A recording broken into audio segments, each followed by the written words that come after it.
Fasting is one of the spiritual disciplines that I have a love-hate relationship with, but there's something about fasting that produces such great intimacy in my relationship with the Lord that I deeply treasure and value. Past couple years, fasting has looked different for me for various reasons. I realized that I was going through a season of being cynical and critical towards the church. So the corporate fast became a place of wrestling with God, and it led me to pray for the church and for the leaders in ways I had never had before.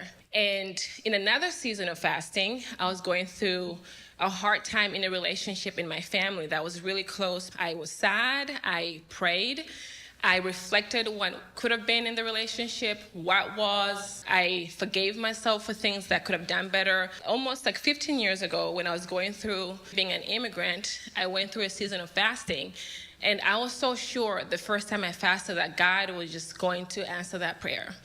In fact, he didn't answer that prayer until over a decade later. It wrecked me. That first time, it wrecked me because I was sure that God was going to do it.